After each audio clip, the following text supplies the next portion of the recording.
तो currently Japan के अंदर जुजुत्सु काइसेन का एग्जीबिशन चल रहा है। सिंपली बोलूं तो जुजुत्सु काइसेन का म्यूजियम लगा है जो बहुत सुंदर है। यहाँ पे ईयर के साथ साथ जुजुत्सु काइसेन के एनिमे और मांगा के अंदर क्या सब हुआ वो सब हम देख पा रहे हैं। कुछ बढ़िया बढ़िया मांगा पैनल्स, कुछ मांगा के स्टोरी बोर्ड, लाइक जब सुकुना के डोमेन में गोजो इतने गंदे तरीके से कटा था उसका स्टोरी बोर्ड, ऐसे काफी और स्टोरी बोर्ड भी, और इस पैनल का भी स्टोरी बोर्ड। और साथ में यहाँ पे हमें गेगे याकुटामी जो जुजुत्सु काइसेन का राइटर है उसके काफी सारे सवालों के जवाब हमें मिले हैं। और आज की वीडियो के अंदर मैं टोटल 15 क्वेश्चंस के आंसर बताऊंगा तुम्हें जो गेगे याकुटामी ने दिए हैं। साथ में कुछ ऐसे 9 फैक्ट्स बताऊंगा जो तुमने आज तक जुजुत्सु काइसेन के बारे में कभी नहीं सुने होंगे, बिकॉज गेगे ने पहली बार ये फैक्ट्स हमें शेयर करे इस एग्जीबिशन के अंदर। शुरू करते हैं Q&A, जहां गेगे ने इस बार खुद ही बोल दिया कि कोई कमबैक नहीं हो रहा है। Few months back I literally made a 10 minute 37 second video जिसके अंदर मैं ये बता रहा हूँ कि अगर गोजो कमबैक होता है तो वो जुजुत्सु काइसेन की स्टोरी के अंदर एक बहुत बड़ा प्लॉट होल बन जाएगा। और अब खुद गेगे सेंसे ने कंफर्म कर दिया, ये बोल रहे कि वॉल्यूम 26 के अंदर जो कवर में हम गोजो देख रहे हैं उसके आसपास जो फ्लावर्स हैं वो कमीलिया फ्लावर्स नहीं है, कमीलिया दिखने वाले फ्लावर्स हैं। और कमीलिया फ्लावर्स रीबर्थ से एसोसिएटेड होते हैं। तुम्हें भी गेगे सेंसे ने सोचा हो कि वो गोजो सेंसे को वापस लेके आएंगे, बट सिंस गोजो लॉस्ट तो उनको ऑनर देते हुए वॉल्यूम 26 पे उनकी फोटो है और कमीलिया से दिखने वाले फ्लावर्स हैं। देखो मांग के अंदर अभी गोजो की बॉडी यूज हो रही है, उसकी सोल वापस आना अब ऐसा नहीं होने वाला, ही इज डेड, जैसे बहुत सारे लोग शिबुया के अंदर हुए थे। और एक बंदे का यही सवाल है कि शिबुया के अंदर इतने सारे लोग मरे तो मेमे कैसे बच गई। और गेगे सेंसे बोलते हैं मेरे को लगता नहीं कोई कैरेक्टर मरना चाहिए जब तक रीडर्स उससे इमोशनली कनेक्ट ना हो जाएं। ब्रो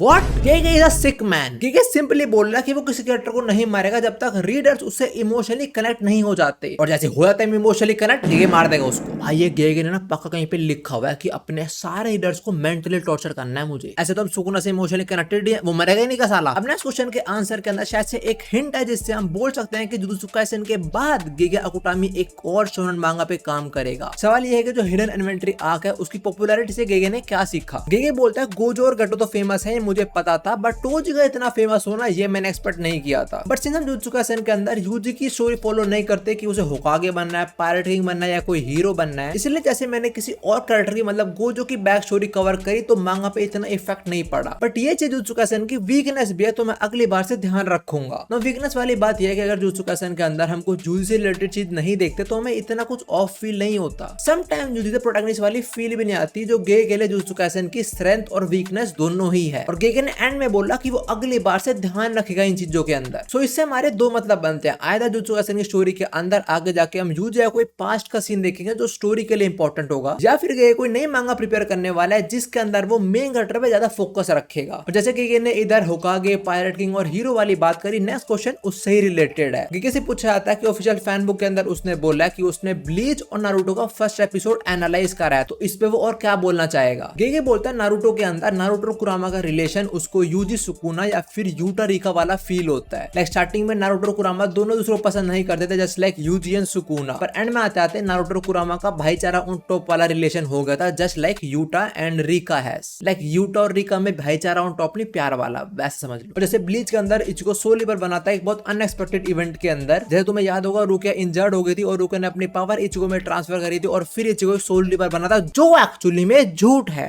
रुकिया ने अपनी पावर्स दी थी इचिको को, बट इचिको ऑलरेडी एक सोल रिपर था, उसकी बाद सोल रिपर की पावर थी वो अवेक हो गई थी उसकी पावर से, रुकिया की पावर से। तो हाँ, जैसे इचिको एक बहुत अनएक्सपेक्टेड इवेंट के अंदर सोल रिपर बना था, ऐसे यूजी बहुत अनएक्सपेक्टेड इवेंट के अंदर सुकुना की फिंगर खाई थी। अब तुम्हें मैं एक बहुत अनएक्सपेक्टेड चीज बताऊं, गेगे ने एक्चुअली में पहले से प्लान कर रखा था कि माहितो वर्सेस नानमी की जो फर्स्ट बैटल है उसके अंदर ये नानमी को मार देगा। ये जवाब दिया था गेगे ने जब उसे पूछा गया था कि नानमी वर्सेस माहितो की बैटल में आपने बोला था कि कैरेक्टर ऐसा कुछ कर देते हैं कि वो रीडर्स की एक्सपेक्टेशन ही क्रॉस हो जाती है, तो इस पे थोड़ा और बताइए हमें। तो गेगे बोला देखो मैंने वैसे पहले डिसाइड कर रखा था कि मैं नानमी वर्सेस माहितो की बैटल के अंदर पहले राउंड में नानमी को मार डालूंगा, बट उस टाइम यूजी ने कुछ ऐसा करा उसका इंपैक्ट इतना ज्यादा हुआ कि मेरे को स्क्रिप्ट ही चेंज करना पड़ गया। So we can see Yuji ने उस टाइम जो किया था वो इतना इंपैक्टफुल था कि गेगे ने सोचा कि अभी नानमी को नहीं मारते, बाद में जरूर मारेंगे, यूजी के सामने मारेंगे, इसको टॉर्चर करेंगे अच्छे से। अब हमने अच्छे कैरेक्टर के बारे में काफी जान लिया, अब बात करते हैं नाओया ज़ेनिन की। जिन्होंने मैं कल गेम्स के पार्ट देखे हैं उन्हें पता है कौन है, जिन्होंने नहीं देखा पूरी प्लेलिस्ट का लिंक इन डिस्क्रिप्शन। सवाल है कि नाओया को बनाते टाइम गेगे ने क्या सोचा था। गेगे बोलता है पहली चीज, नाओया को कभी भी मैंने माकी को अपोज करने के लिए नहीं बनाया, और नाओया जो कैरेक्टर है वो दर्शाता है the unpleasant behaviour of Zenin clan. अब नेक्स्ट क्वेश्चन काफी इंटरेस्टिंग है कि एज्यूम करो जो कलिंग गेम्स है वो एक ऑफिशियल टूर्नामेंट की तरह होता तो क्या चेंजेस होते हैं इसके अंदर। अब इसका गेगे ने काफी लंबा चौड़ा थोड़ा आंसर करा है, बट मैं सिंपली समझा देता हूँ। गेगे बोलता है वो एक्चुअली चाहता था कि कलिंग गेम्स एक ऑफिशियल टूर्नामेंट की तरह ही हो, बट अगर टूर्नामेंट की फॉर्म के अंदर कराना है तो जो सारे क्रिकेटर टूर्नामेंट के अंदर पार्टिसिपेट कर रहे हैं उन सबको इंट्रोड्यूस भी कराना पड़ेगा एक साथ। बट एक टाइम पे आगे गेगे ने रियलाइज करा कि सारे क्रिकेटर का इंट्रोडक्शन कराना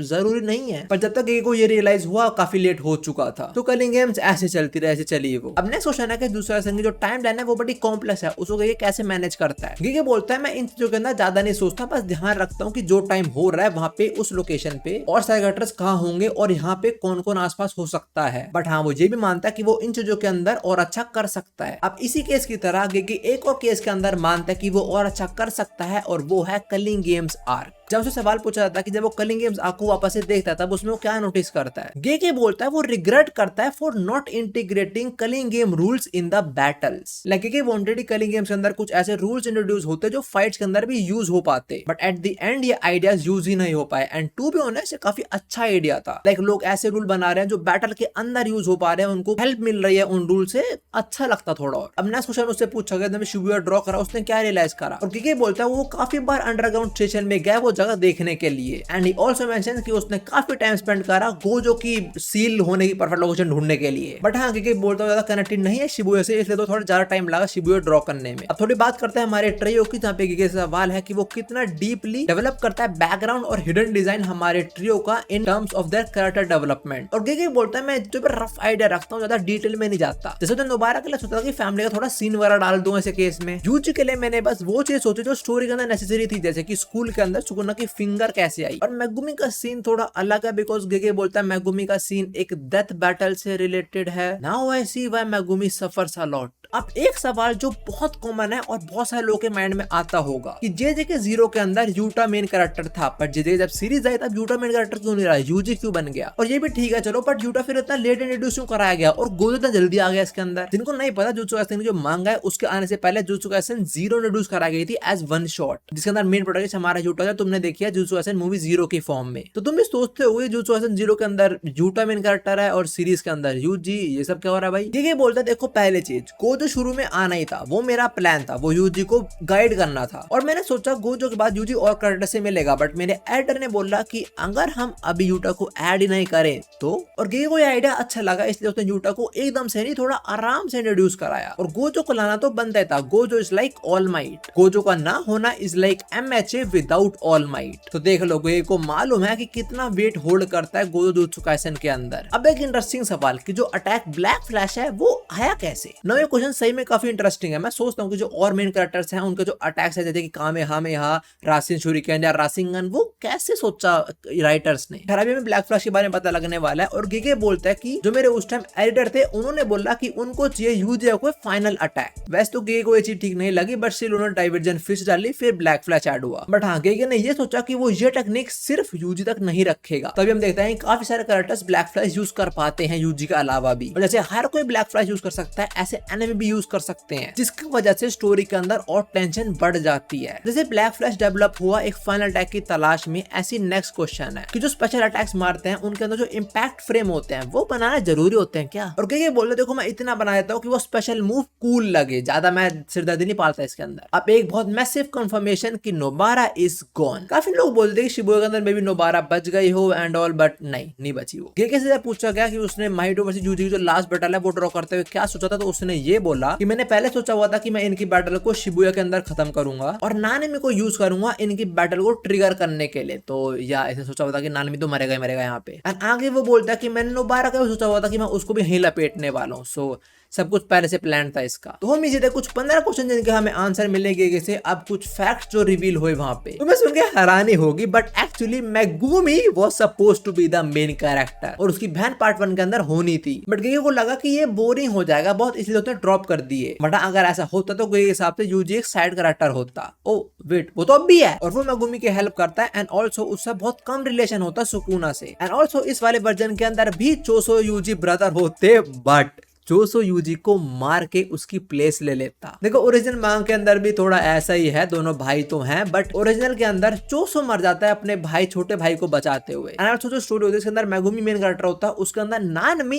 एज अ एंटेगनिस्ट पोर्ट्रे करा जाता, जो सीरियल किलर टाइप बंदा होता है और वो बहुत लोगों को मार चुका है। अब मैं तुम्हें बताता हूँ कुछ चेंजेस जो ओरिजिनल स्टोरी पे करे गए थे। जैसे गेटो हमेशा से फेक ही बनाना था, मतलब हम देखते हैं ना कि बॉडी गेटो के पर अंदर केंजाकू है, वो वाला फेक। और इसमें गेटो की जगह यूकी भी कंसीडर करी जा रही थी, जो स्पेशल ग्रेड के अंदर आती है। And Gege also reveals an interesting thing. तुम्हें याद होगा सुकुना वर्सेस जोगो की बैटल के अंदर they were just destroying the whole city, और उसी फाइट के बीच में सुकुना एकदम से कुसाकाबे और पांडे के बीच में आ जाता है और वो बोलता है हिलना मत वरना काट दूंगा। और तभी जोगो का एक बहुत बड़ा अटैक इन पे आ रहा होता है। तो उस टाइम गेटो का जो ग्रुप होता है जो कुसाकाबे और पांडे से लड़ रहा होता है, वो तो लोग मारे जाते हैं जोगो के उस अटैक से। एंड ऑल्सो क्योंकि हमें ये बताता है कि जो कलिंग गेम्स है वो उसको टूर्नामेंट की फॉर्म में बनानी थी, जो मैं तुम्हें बता दिया, बट उसको कलिंग गेम्स का मेन फोकस रखना था गोजो के रेस्क्यू पे, जो कलिंग गेम्स के अंदर होता तो है, बट कलिंग गेम्स टूर्नामेंट की फॉर्म में नहीं होती। एंड ऑल्सो ये बताता है कि जो काशिम है उसको शुरू में ऐसा दिखाना था कि वो सीरियल किलर या साइकोपैथ है विद अ साइथ, शायद इसे साइथ ही बोलते हैं। If I am wrong I am sorry. वैसे तो काशिमो के पास स्टिक होती है, बट अगर उसके पास ये होता और बढ़िया लगता। लाइक इमेजिन काशिमो विद अ साइथ, कितना और डेंजरस लगता वो। काशिमो वैसे स्पीड है, एक साथ काटता 50-60 बंदों को फिर वो। बट हाँ, विद दिस जो सब कुछ रिवील हुआ जुजुत्सु काइसेन एग्जीबिशन के अंदर, मैंने सब कुछ कवर कर दिया। और हाँ, मैंने जिस ट्विटर अकाउंट से सारी इन्फॉर्मेशन कलेक्ट करी है उन सब का link in description. Massive credit goes to them. But हाँ, ये एग्जीबिशन अभी खत्म नहीं हुआ है। कुछ चीजों के बारे में हमें अभी नहीं पता, जैसे कि हिगुरुमो का एक बहुत बड़ा सेक्शन है, इसकी क्लियर फोटोज अवेलेबल नहीं है, वहाँ पे क्या सब है उसका इन्फो हमें अभी नहीं है। पर सिर्फ मुझे लगता है कि उसके पैनल वगैरह के अंदर कुछ अलग से पता लगेगा, हमें उसके बारे में पता लग सकता है। स्टोरी से related I don't think so. मुझे भी उम्मीद मैंने सब कुछ कवर कर दिया। Thanks for watching and I hope you enjoyed it. अगर तुम्हें जानना है कि जुजुत्सु काइसेन के अंदर जो भी हैंड साइन होते हैं उनका क्या मतलब होता है, तो वीडियो राइट है, या फिर जाओ जाके देखो ड्रैगन बॉल की one of the best fan-made मांगा राइट है। मैं तुमसे वही मिलता हूँ, सायोनारा।